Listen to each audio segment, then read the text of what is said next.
Hey y'all, I know it's been a really long time since I posted anything on my video blog.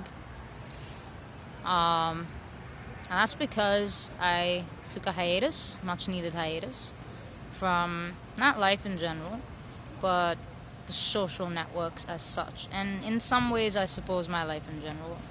I had some healing to do, and it's in its process. I've had a lot of loss this year.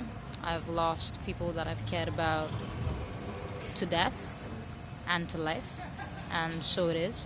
But you will find that I'm very big on the healing process, and I take time when I need to. I take the space when I need to from anything and anyone. I am ridiculously unfair about cutting people out when it comes to my own health. But I think it's important because for the work I do and for the work that I intend to do and for the people in my life generally, I'm not a very healthy person to be around when I'm not a very healthy person. And so that's the reason why I haven't been around for so long. But I'm back now, and if I take another hiatus at some given point of time, I will, I assure you. My heart is a thing that is meant to be oftentimes broken by many factors.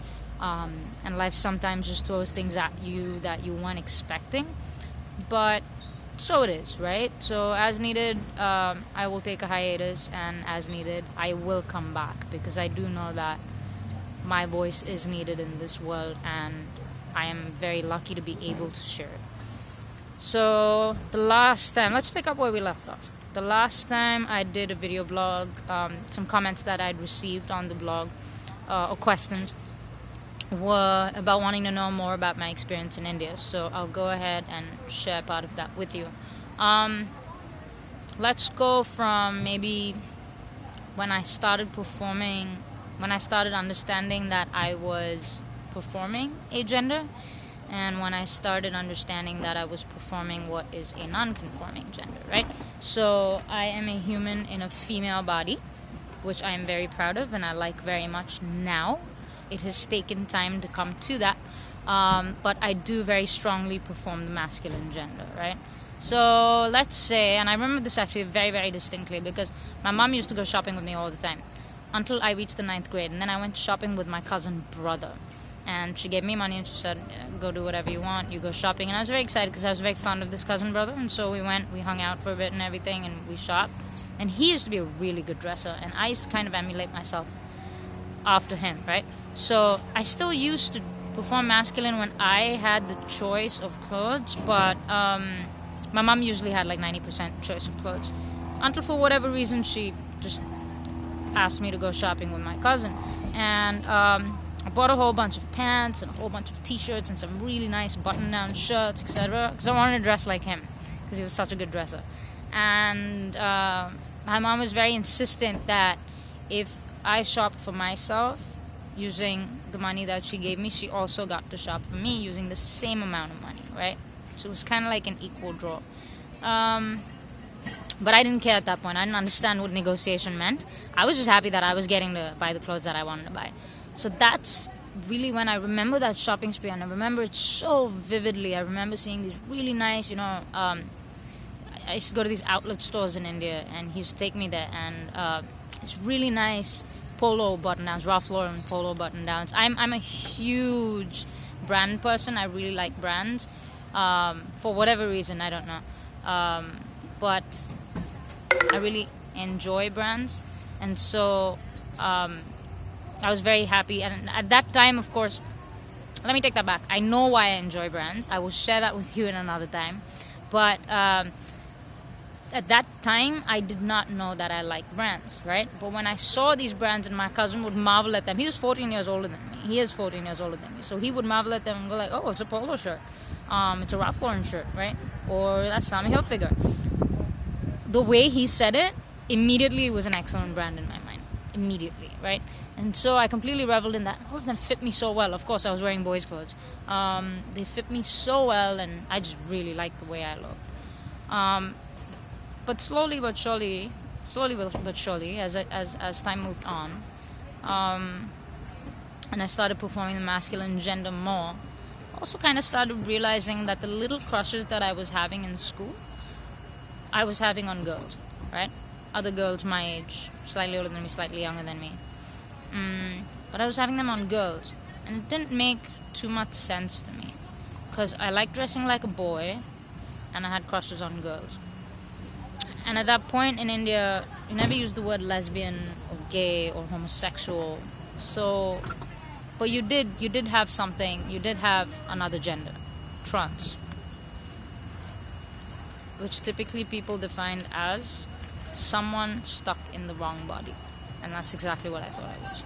So I spent the next several years of my life thinking that I should have been male. It's not very simple, because that was further complicated by people telling me the same thing.